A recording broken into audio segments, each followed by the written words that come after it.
Welcome, Immigrant Nation. Another week, another new episode. I'm your host, Aaron Deliosa, and this is an Immigrant's Life podcast. An Immigrant's Life on all the social media where you can see more contents about the episode, about my life, and whatever else I feel like posting there. And that's where you also can reach out to me if you or someone you know wants to come on the podcast and tell their beautiful story. Also, you can email us at animmigrantslife@yahoo.com. And that's the biz. Now, let's talk about this week's episode. Today's conversation is a deep dive into the journey of someone whose curiosity and creativity have shaped an inspiring career. From childhood experiments with bathroom products to launching the innovative Dieux Cosmetics, our guest story is one of resilience and imagination. Growing up as a latchkey kid in an immigrant family, she navigated a unique upbringing that sparked their entrepreneurial spirit. We'll also explore the personal challenges she faced, including her complex relationship with her mother and the profound impact of her father's sudden passing.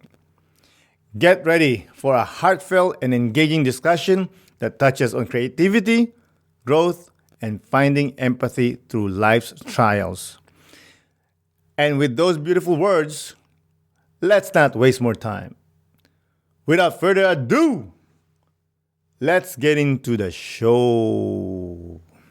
Isa, dalawa, tatlo. Today's guest is the co-founder of Dieux Skincare Products. She started from not wanting to blow up her parents' kitchen to now giving the best glow up you could ever have. Everyone, please welcome Joyce de Lemos. Hi, everyone. Hi, Aaron. Thanks for having me. Of course, long time, but we got it done. And thank you for coming to the podcast. I really do appreciate it. Yeah. I love doing this podcast, especially as they relate to kind of growing up the way that we did. Well, you more so than I, because as an actual immigrant, but I kind of like dealing with the ramifications of growing up with parents that were immigrants as well, and just seeing how that affects our upbringing and how we navigate this world and life in the United States. So, For sure. Thank you again. Why don't you tell the Immigrant Nation where they can reach you if you want to promote anything? Sure. You can find me on Instagram under @JoyceDeezy, JoyceDeezy. And you can see all of my formulation babies on the Dieux Skin website at www.dieuxskin.com. That's it. Beautiful. On my introduction, I mentioned that thank God you didn't blow up your parents' house. I love that story that you're mixing chemicals and no one's watching you, because it's such a typical child of immigrant story, You're left alone at home, you do your thing, latchkey kid, as they say. Yeah. Can you elaborate on the story? Sure. So when I was growing up, actually, it wasn't my parents' house. It was my aunt's house. So I basically lived with my cousins. My cousins lived in San Francisco, about a 10-minute walk away from my house. And both of our sets of parents had to work for very long hours. At my cousin's house, my oldest cousin is 7 years older than me. So of course, at that point, she's an adult, even though maybe she was 14, But she was resident grown up at said house. So she took care of 5 of us total, or 4 of us total. Is that true? Hold on, let me think. I've lost count. Well, there was 5 of us total in the house, and she was the oldest. And, when you're a child of immigrants like that and they're working really, really hard, they basically put you in a house with who they think are the most responsible children. And they say, keep the door locked, don't answer it. There's pizza rolls in the fridge, don't answer the phone, and don't set the house on fire, basically. So that's kind of what we did. Every single day, we walked each other to school. We went to Catholic school. And then we waited for each other to be done with school and then walk each other back. And we just kept each other entertained, honestly. And it was kind of like Lord of the Flies in certain ways, because everybody's going through all these like different social interactions and cues and fighting. And it really kind of taught me so many things. I think it's a very interesting and very enriching way to grow up personally. And I love my cousins to death. Like, I'm an only child, so I consider them to be my siblings. We're very, very close. So I feel really, really blessed to have that. But yeah, so they left us unsupervised. And one of my favorite things to do was go into my aunt's bathroom and take all of the products. She had all these beautiful Mary Kay and Avon products underneath her sink. And I really wanted to see something explode. I was obsessed. I've always loved science. So I was obsessed with the idea of like everything blowing up in my face and having that cartoon hair Oh where my it's all God. singed. I was like, that would be so cool. And on TV, like I always saw commercials or like on PBS, I would see kids from American families had chemistry kits. But, my parents didn't know that that was a thing, nor did they want to spend money on it. So I was like, well, fuck it. If I'm not going to get one from them, I'm going to make my own. So I would mix all these things in the sink and I would dunk Barbies and My Little Ponies in them. Luckily, everything in the house was non-toxic, so nothing really happened to my disappointment. But I think it's interesting because it's only been like maybe 10 years since I thought about that and the correlation to what I do now. So it was really kind of already in motion when I was a kid, what I was going to end up doing. And I genuinely, through process of like the transitive property, figured it all out from being a kid that was unsupervised because our parents are immigrants, you know? Mm-hmm. You're busy. I love that. Yeah. I love the story. But where were your cousins? Were they joining you? Oh, they were probably pulling each other's hair or like I had a cousin that like always loved making food for the entire house. So she was Mm. probably making tons of hamburger helper. It was a very big house, I would say. So there was Mm. plenty of places to hide and get into trouble and do sneaky things. But it was a really fun upbringing, I remember. I love that story because it relate to me too. Because when I was growing up, I was the same thing. I go to my aunt's house and we steal all her stuff, like Avon or whatever, and we mix them up, hoping whatever I don't know, like sh- will shrink us, something crazy, not explode anything, and then we'll feed it to the animals that we used to have, like Oh chicken and my oh God. my God, we killed so much animal. I mean, that was the other thing. It's like you really find different ways to entertain yourself, you know? Hmm. And we would fly kites out of the window, which were plastic bags from the grocery store with a piece of string out the window. Um, we would make mazes in the house. We would try to set up booby traps to catch each other. We did so many things. And then I look at kids today and I see them, like so connected to their screens and not necessarily interacting with each other. And I feel very, very blessed and lucky to have had that experience. Yeah. Yeah. Yeah, I was talking to my kids. I have kids, and I was talking to them that like, because they were making fun of me because I'm old and whatnot. They say, and I was saying that we're the best generation because we felt we didn't have internet before. Suddenly we had internet, and then now it's just like a different world. We're the Right. last So generation. it's like we benefited from the internet, but we still had the social interaction before that. So we have a great foundation, and then we can use the internet to kind of like use it. I would like to say it in a benevolent way, right?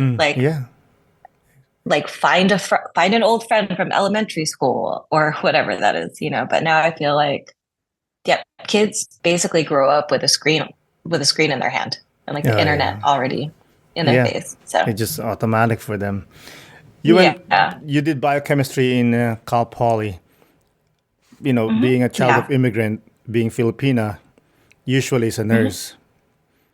How did you tell your parents, yeah. like, we're not doing nurse, we're gonna do something else?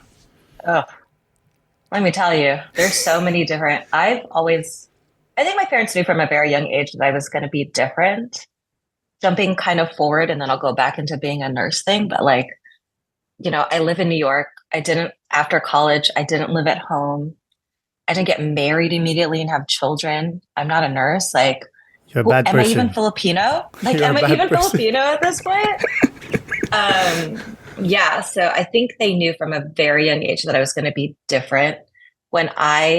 So I wanted to study biochemistry because I love science. And I honestly didn't even know what it was. When you're a kid and you're applying to college and your parents are immigrants who barely speak English, they don't even know what you're doing. They just know that it's good. You tell them, I'm applying to college. They're like, great, you got it. So I was like, well, I like biology and I like chemistry. So biochemistry must be the child of these two things. No, it's not. It's not at all. It's actually quite different. The study of proteins and molecular biology and DNA and metabolism. And I hated it, honestly. It wasn't the best thing ever, but I went to a school where you had to declare your major before you even applied. And so I had to make this very adult decision when I was 18 years old, with no guidance from my parents. Obviously, they had the best intention because they think, college means job. Probably in my mom's head, she thought if she's in the sciences, then maybe she'll go into pre-med and then she'll maybe be a nurse, but that just wasn't the route. When I was in high school, before I applied to Cal Poly, I actually did a program while I was in high school to be a marine biologist at UC San Diego. So I lived in San Diego for a summer, like on campus, learning all about marine organisms and marine wildlife. And I think it was at that point my mom was like, oh, I think she's more independent than other people, And then when I was in college, I lived in Peru for like 3 months or 4 months. And I just kind of continued this path of independently traveling and seeking out things for myself. So I remember as it happened, as I started leaving home more and more often, initially it was really hard, but then they just kind of got used to it. And maybe they didn't tell me because, you're a parent. So I'm sure to a certain extent, if your kids left, you'd be really sad, but I'm sure you'd want them to be happy and venture off and do what they had to do. Yeah, it's like, the cliche of like the bird needs to fly away from the nest Yeah. eventually. To be honest, and it's true to all the parents that cares, is you just want your child to be okay. Yeah. That's why a lot of parents, especially immigrants, that pushes their kids to be engineer or architect or lawyer or doctor, because those are stable jobs. You always need those jobs. It's not Right. that they don't care about you. They don't care about your happiness or anything. They just want you to be stable. It's for them more than for Yeah. you, to be honest. Yeah. So they won't have to worry. But I think ever since I was little, I've always gotten really good grades. I was quite studious. And so my mom always told me that I was really, really smart. And I think she knew that no matter what I did, I was going to be okay.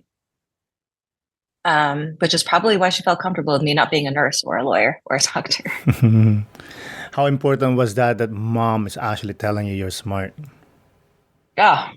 I mean, it's still important to this day. I mean, we could still talk. I mean, ask my therapist. Still working on it, Sometimes it comes out. No, I know she's mentioned to me that she thinks that I'm smart and that she's proud of me and all these things, but it was a very painstaking process to get here, I would say. And I think that is a common experience for a lot of children of immigrants, is like this constant pressure to do better and better and better to get the acknowledgement, validation, and recognition from your parents, who then will often turn around and secretly tell your aunt or their friends, oh, Aaron's making so much money and he's so great and I'm so proud of them. But to you, you might say, Mom, I won an award and I'm really proud of it. It's for my podcast. And she'll say, oh, Cool. yeah. Oh, did you eat yet? Yeah. Hey, tumataba ka. Yeah, exactly. Exactly. You're like, great, thanks. Thanks, Mom. Perfect. I'm crushing over here, right? Yeah. I mean, it's funny because that exact same, literally, that happened a month ago when I went to go visit my mom in San Francisco. That's where I'm from originally. I took her to Sephora to see the array of Dieux products on the shelf. I was like, look, I have a video of her. I said, have you seen these Dieux products? And she goes, Dieux. That's how she pronounces Dieux. Yeah. She goes, Dieux. Good. I'm hungry now. Let's go. I said, okay, let's go. And I took her to eat food. And then, of course, we ate the food and the food was salty. Yeah. So it was a very productive day. Typical day. with mom. Typical Filipino mom day, exactly. So growing up, obviously that must be hard. And now Yeah. you've been working on it, as you said, with your therapist. What have you learned since then? I think what I've learned is to have a lot of empathy and patience. I think something that I never realized when I was growing up was that, when you're a kid, you don't realize that your parents are people. And these people were also raised by other people. And I never knew my grandparents on my mother's side. And what I'm realizing now later in life is that neither did my mom. Her parents were kind of in and out of her life, again, working really, really hard. My mom is from Zambales, and her mom Beautiful worked place. at her mom worked at Subic Bay for like months on end and would come home to visit her. And she lived with my aunt and her sisters. And so there's a certain dynamic of mother daughter that I'm expecting to receive that I'm trying to mirror from things that I've seen growing up, whether it's Full House, Step by Step, all of these TV sitcoms that are played by American, characters, and their level of communication where they say, Aaron, I know you've had your heart broken. Let's talk about it and grab an ice cream and you're going to be okay. Right. And I come home and I'm like, Mom, like we broke up. And she's like, well, what did you do wrong? Or, well, you're getting old now. You better get married, you know? And it's like, shit, that's not what I was looking for, but okay. So then I had to realize nobody mirrored or told my mom how to communicate comfort in that type of situation. She's just playing it by ear. And so it feels now like I have an understanding of that and I have a patience for that because I can't really hold her feet to the fire if she doesn't even really know what she's doing wrong. And I think it's my job to communicate with her when these things happen, which is it's breaking that pattern of behavior, I would like to say. And whether or not sometimes it works and sometimes it doesn't, it's helpful in a therapeutic way and a cathartic way to communicate your needs to someone that you really love. Something that I've learned this year actually is that giving feedback to somebody that you love is an action of love because you're giving them the opportunity to do better, to improve your relationship. It's worse to not communicate those things. And so having the empathy to understand that she was never raised the same way that all these TV sitcom moms were, so that I don't get depressed or angry when she says something that might be different from what I expected. And then having the patience to say, hey, I understand that you said that, but it hurts my feelings when you call me really fat. It's like spending $300 on a Pilates membership every single month. And then you come home and your mom's like, oh, what are you eating in New York? Like, thanks, Mom. So I think that's been the challenge with that and what's really helped that dynamic and figuring it's just like remembering that we're really brought up in two different worlds. And so to expect her, in this time in her life to just know everything that I'm expecting and to say it and be perfect is not fair at all. Yeah. Also, going on your point about expectation and expecting, expectation is actually a negative thing, because you're putting so much Sure. pressure on the other person, and it's not fair for them because they don't know what your expectation is. You don't know what you're Mm-hmm. thinking, how you're feeling. But like you said, to communicate what you're expecting, that's the key. You know, Right. be sympathetic. Exactly. Yeah. I think that's true too, even like for yourself, right? So it's like, can you allow something to happen and look it up without putting qualifiers on it? Like, did this meet my expectation? Did it not? Is it good? Is it bad? Can you look at something and just say that happened? So now what's going to happen to everything else and just observe and think with curiosity as to why did this happen? And what does this mean for the next thing?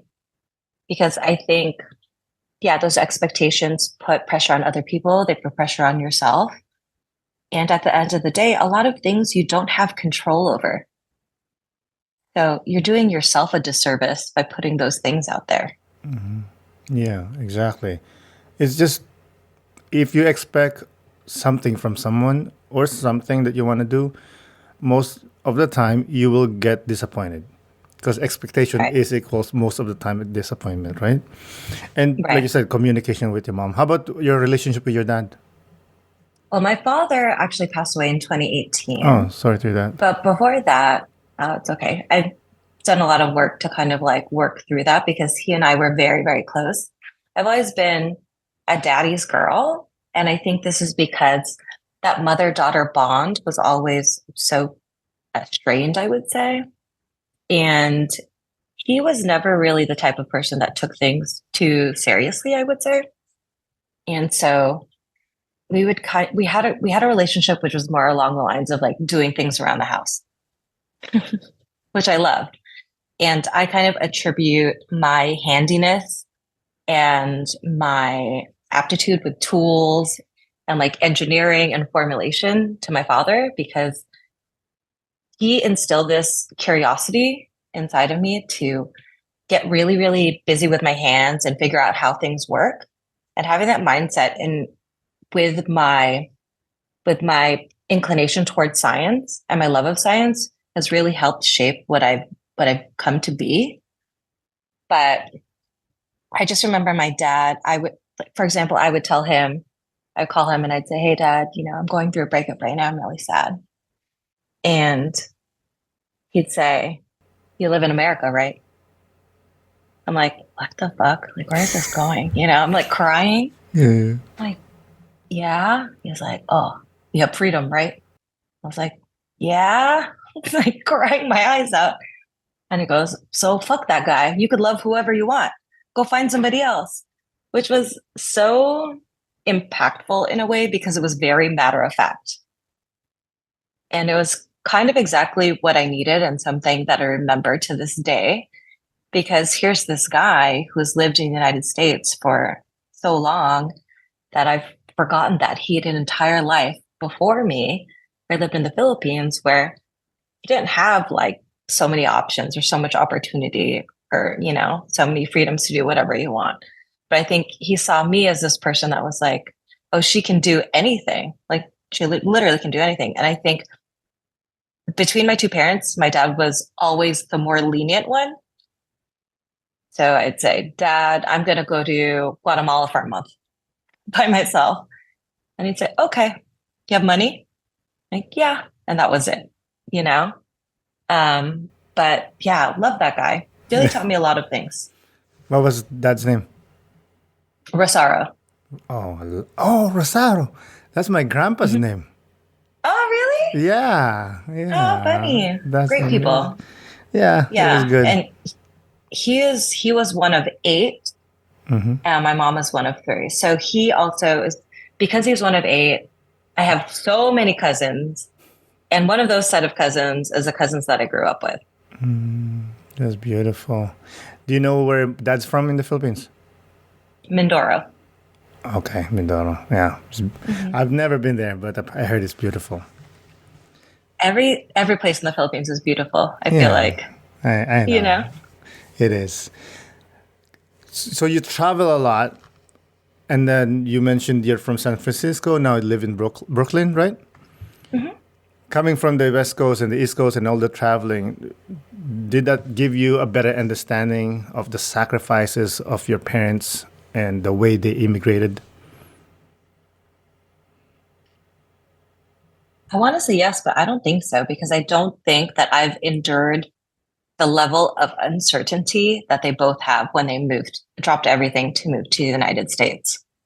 And I wish that there was more opportunity for them to tell stories about that because I've asked about it and the way that they talk about their immigration journey is more fact-based than it is kind of emotional and retrospective. And I've always wanted to because I feel like that would unlock a new level of closeness and connection with them. because then I would be able to relate as well, but I think moving over here for me was kind of different because I had resources. Like I had money, I had a job, I had education. I think when they came over here, they didn't know if any of those things were promised. Nothing was promised. They just knew that something was going to hopefully be better on the other side.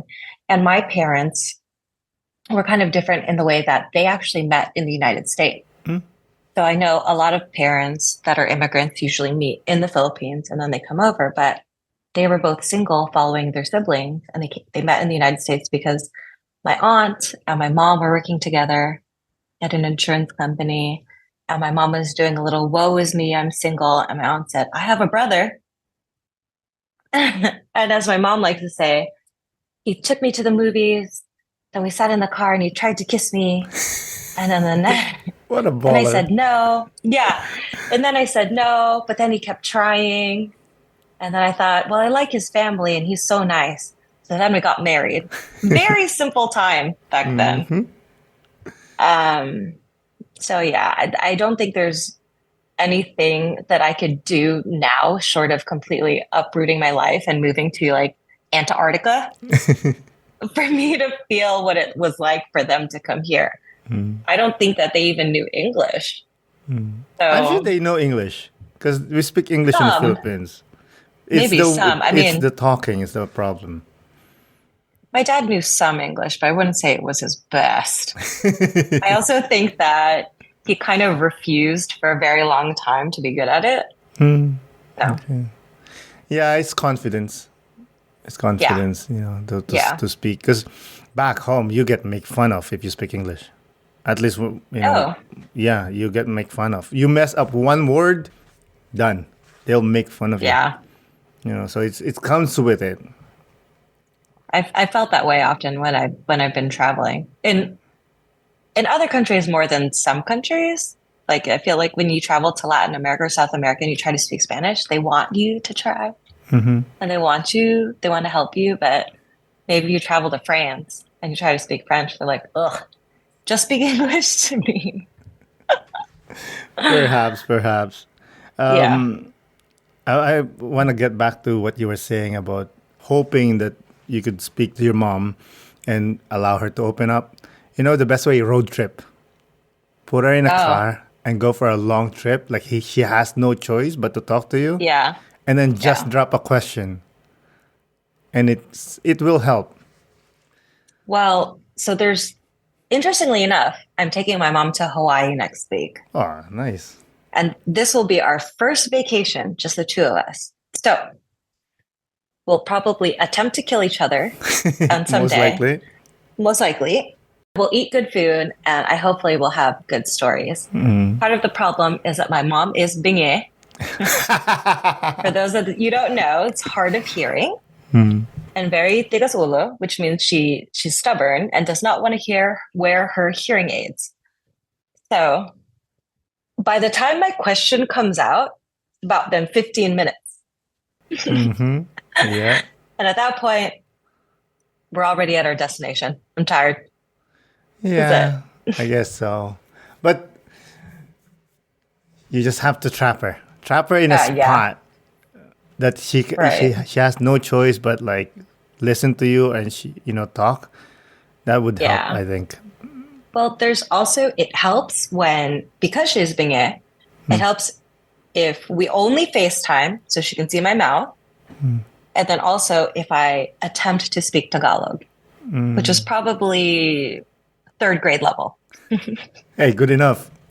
Yeah, but there's this company that I can't remember the name of, but they produced these cards that are storytelling cards. They're prompts for you to ask your parents, like, what was your worst fear in life when you were 10? But on the back of it, one side is English and the other side is the language of your preference. They're both them and they're in Tagalog. So that's helpful. Yeah, that's helpful. That's a Yeah. terrible question to ask your mom, by the way. Oh, Just like ask you what you're feeling. Like, she's like, I don't know, Carabaos or yeah. Mumu. I don't know. Actually, Carabao was one of her fears because she fell off of one. So, That's terrible. yeah. Man, Yeah. I've never ridden one of those, man. I'm scared of them. I mean, I think something that I would like to pry into her life next week was like how rambunctious she was and how mischievous she was. Because I Mm, know that she rode a Carabao without her parents' permission because she had no parental supervision. Yeah, and then she fell off and like I think they thought she broke her arm or something. And I know that she was a little bit more naughty than she likes to yeah. pretend to be, you know? So I feel like there might be some kind of like, you know, like I can relate to her in a certain way. Not that I'm was a bad kid, but you know. Yeah. Well, you're a bit of a rebel in a way, right? Like Yeah. you do your own thing, right? Yeah. And one thing I learned about people, talking to people and whatnot, that usually moms or dad, like for you, like mom, she has so much pressure on you to succeed and do well. Is sometimes they see themselves in you, like your mom sees like all the things that you're doing. Like you should not be doing that because you should be doing the other thing because that I want you to Mhm. be that thing, that person, Right. and sometimes obviously it creates friction in the relationship. Right. Let's swerve a little bit. You're a morena. You got your beautiful brown Sometimes. skin. You got your beautiful brown skin. Did Mhm. you grow up with being ridiculed about your color of your skin, especially coming from the titas? Yeah, when I grew up, having brown skin, according to what I watched on television, and when I tell you I watched an absurd amount of television because we had no parental supervision, I watched a lot of television. Oh, when I grew up, you saw white Americans having tans, right? This was the age of everybody wearing those like bikinis and meaning you could live a life of leisure. If you were rich and wealthy, you could go on vacation, you could go to Disneyland, you could go to Barbados or Hawaii and get this tan. And if you use sun in, you could get your hair to be blonde. And that meant that you succeeded in life. So I always kind of wanted that. I always wanted to be tan. And then when I went swimming with my cousins, I specifically remember coming out of the water and my mom would say, come on, hurry up. You're getting too dark. You're getting too dark. And, or we would come in and everybody's, giving us food and they're like, oh my God, you're too dark. You can't go back outside again. You're too dark. But they never explicitly said why they didn't want us to be dark. It was only later in my life that I realized that was more of a classist thing um, for them. But it was always this constant push and pull between beauty standards between our family and us. But it was just like throw it into the bag of other things that are too different about our worlds. And it wasn't anything that I necessarily felt pressure to like meet or anything like that, to meet their standard of what they thought was beautiful in terms of having very fair skin or, yeah, like not having any dark spots or anything like that. So I never felt pressure for that. I definitely have felt pressure about body issues from my aunts and uncles before, which is interestingly enough because, in the Philippines, they don't like it when you're too skinny, Mm-hmm. but they also don't like it when you're too fat. Mm-hmm. You just kind of have to be perfect. And it's literally the first thing that they tell you when you walk in the door is Mm-hmm. they will tell, like, you don't need a scale No. when you're Filipino because your relatives will tell you. You don't even need a mirror. They'll tell you exactly if you've gained weight or lost it. And so that was one of the harder things for me to kind of get over as I got older. But luckily, moving to a place like New York, where you have so many different beautiful people of all different shapes and sizes and skin tones and colors, has helped me really embrace the skin that I'm in and the shape that I am and the form that I'm in. Um, so that's been really great. What's interesting though is that the first time that as an adult, the first time that I felt like, oh, I'm being judged really for the darkness of my skin was in Korea. I went in 2017 because I was working for a Korean company and I went to the Philippines for a week because, it's a hop, skip away. Why wouldn't I want to go to vacation in the Philippines? Then I came back to work and all my coworkers were like, why did you do that to yourself? You're so dark now. We didn't even recognize you. You look so different. And I thought, wow, this is crazy. These beauty standards are crazy. This is my skin. This is beautiful. I was lucky enough to take time off to go on a beautiful vacation. But what you see is that I have, what they think is probably like dirty or like skin of somebody who labors in the sun all day. But I didn't. I was definitely drinking beers at a beautiful beach. Yeah, like you said earlier, it's a standard, it's a classism, unfortunately, Yeah. and still Yeah. sticks. As you know, I'm pretty sure you're in the world of cosmetics, whitening products. It's Mhm. insanity in the Philippines. Yeah. I have friends that are light skinned, and they still take pills to get Yeah. more lighter. Yeah, I see that. And I have cousins who have daughters and they were raised in the Philippines. And I remember some of the kids were darker and the dad would say, "Oh, I'm going to buy this, soap that's going to help lighten their skin or whatever." I'm like, the kid is 10, like, and just swimming with their friends. And like, they don't know any better. Like, why would you do that? I think that's something that I can't really wrap my head around. And making formulations and products in the United States, something that I know is that our customers are very, very diverse and of all different types of melanation across all skin types. So conversely, what we do, with my products is I make sure, I have all my products tested. So we do clinical studies to prove that the formulations do what I say that they're going to do. So if I say this face cream is going to reduce your wrinkles and hyperpigmentation, I'll, send it out to an organization that will reach out to 60 people with all different types of skin tones because those are the people that are going to be buying my products. When you go to Asia and traditionally, if you go into Europe and traditionally how they've always tested has only been on fair skin. And it's only now within the past 5 years. And I definitely like to think that Dieux was on, was kind of responsible for revolutionizing this. Like, yeah, that people are starting to test on all skin tones and really embrace it. And it's something that I hope we can encourage the rest of the world to do. But I know that the divide in terms of class is so much bigger internationally than it is in the United States, you know? And so it means so much more and it represents something that's even more polarizing in some of those countries than it is here. So I know it's like an uphill battle to change that conversation. Yeah. Well, to make an impact, you have to really, Right. it'll be hard to change Yeah. anything. This has been Right. forever. The big companies has been dominating, and for you to Right. tell me, by the way, that's not cool what you guys doing. Well, yeah, I mean, it's like it's been dominating not only in the Philippines, but it's in South America. It's in parts of Europe. It's in a lot of places, And again, I think it's just because there's such a huge disparity in classes that when people visually see certain skin types, they associate it with different classes. And in order to change that conversation, you have to kind of look at the larger picture and see what that means. Yeah, 100%. I actually just learned that, like literally this week, that makeup was designed for like lighter stone skin. I was watching this show, Mhm. Expats, Oh, yeah. and I was Great like, show. yeah, great show.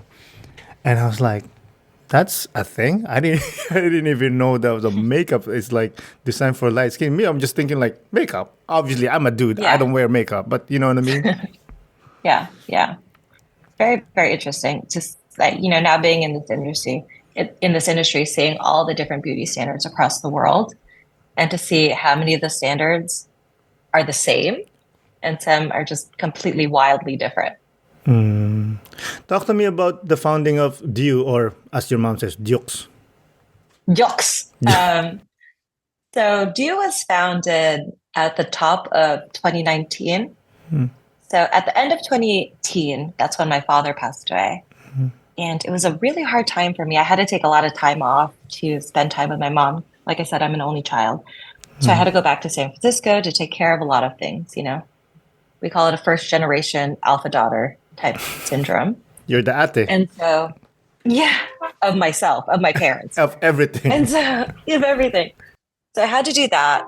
And because of that, I lost my job. And at the top of 2019, I really didn't know what I was doing. All I really knew what to do was formulate and use science, in my favor.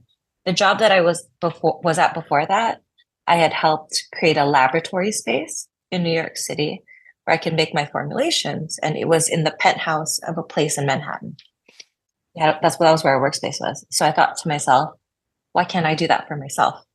Why can't I just continue to make formulations? So I ordered a bunch of laboratory equipment. I still had all of my connections for raw material suppliers. So like, who's going to give me glycerin? Who's going to give me all these ingredients that I could work with?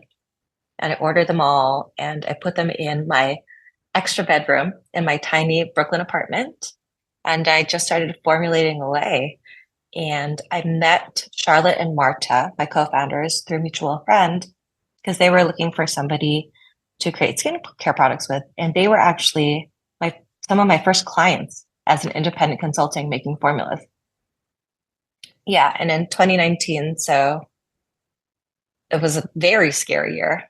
I was like, shit, I have to pitch myself to strangers and say that I can confidently do the thing that I've been taught to do on my own without this umbrella of a corporation supporting me and backing me and validating me, right?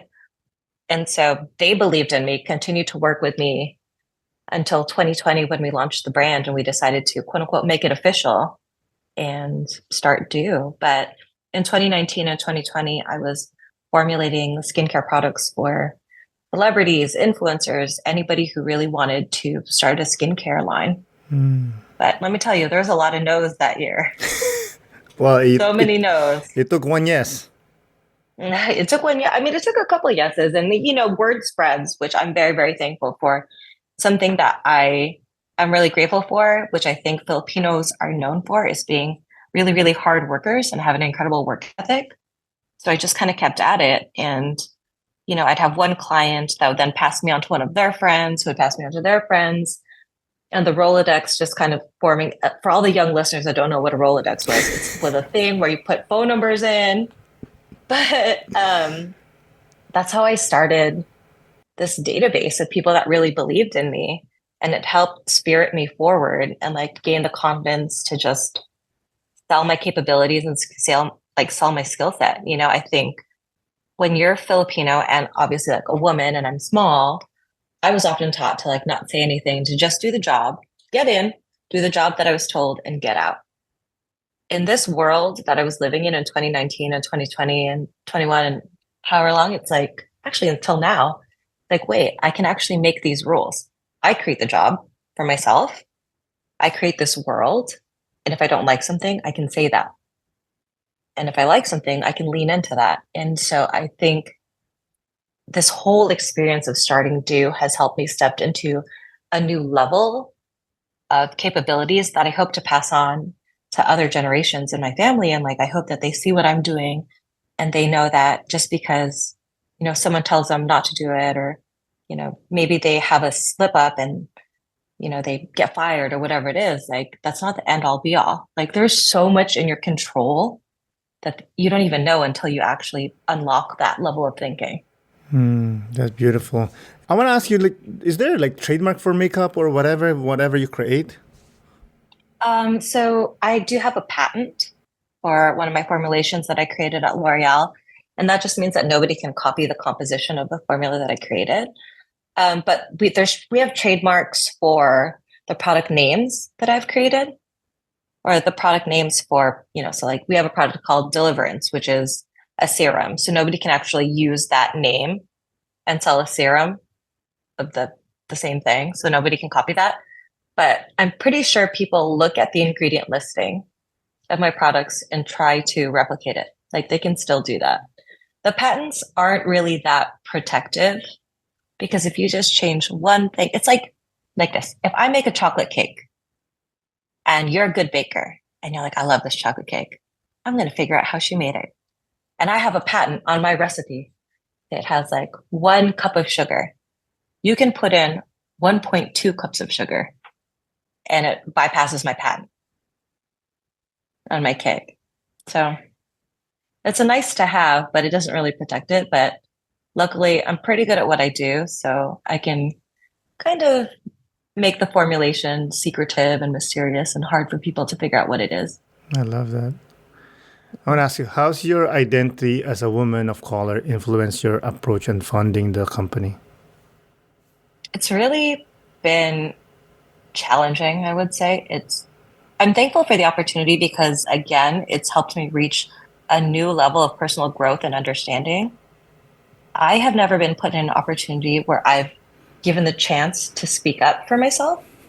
And when I say that, I mean it's because I used to work in large corporations where, I'm sitting around a round table of 12 white men that are like middle aged, and I'm young and small and brown and Filipino. And And aside pretty. from them, yeah. And aside from them just being there, I have my internal hard wiring, my parents, my family, my everyone, just listen to them. This hard wiring that like they're almost superior to me because they're paying my check. So now over the past 5 years, I've been really working to kind of like unbraid what has been done and rebraid them into things that work for me and make sense, because all that hard wiring does not serve me at the level that I'm in. Like I I need to understand my power and understand and trust, my decision making capabilities and trust my skill set to know that I'm making the right choices. And if I am, then I should be able to say something. So when I do have that internal dialogue that's like, no, Joyce, don't say anything. No, they know more than you. I have to take a step back and take a pause and say, do they? What do I know? And I think I'm super grateful for this experience because it's really opened my eyes to that. And past Dieux and this incredible brand that we've created, I know that I can carry that to the next thing that I do. And I can carry that when I talk to my nieces and nephews and to like kids in schools and stuff, to like help them to think a different way. And I think that's really, really been one of the most impactful things or the impactful experiences of my life. That's beautiful. And listen, I know the word inspirational or inspiration has been like thrown away. Man, you are an inspiration, man. For our Aw, people, thanks, Aaron. for our people, for the little girls out there, the brown skinned girls thinking like, oh, we're not good enough because whatever the reason Yeah, is, right. you're amazing. I mean, it's such an honor and privilege to have a Thank conversation with you. you. I know you have to I go mean, to, it's an honor to you have be to go. highlighted here in your podcast. Oh, So I really appreciate you for considering me. thank you so much. Thank you so much. Before we go, do you want to say your Instagram again or website, or if you want to say Mhm. something else? I mean, I think people will know how to find me. I just want to say, I grew up in a world where I saw a bunch of Barbies that didn't look like me. And so I thought that I thought that there was only one particular standard of beauty. And now that I'm at this big old age that I'm at, I just want everybody to know that everybody's beautiful, like in their own special, unique way. All those different, like the way that your face is, the shape of your nose, like your cheekbones, the color of your skin, all of that, because it is you, it's beautiful. And all it's really missing is the confidence behind it. So don't forget that. Beautiful. Again, Joyce, thank you so Yeah. much for coming on the podcast. I really do appreciate it. Okay. Thanks, Aaron. We'll be in touch soon. Yeah. I For got to sure. Yeah, run. bye. Okay. Okay. Talk soon. Bye. Bye. Bye. Again, Joyce, thank you for coming on the podcast. I really do appreciate it. Thank you, listeners, for listening. This is Aaron Del Yosa for An Immigrant's Life.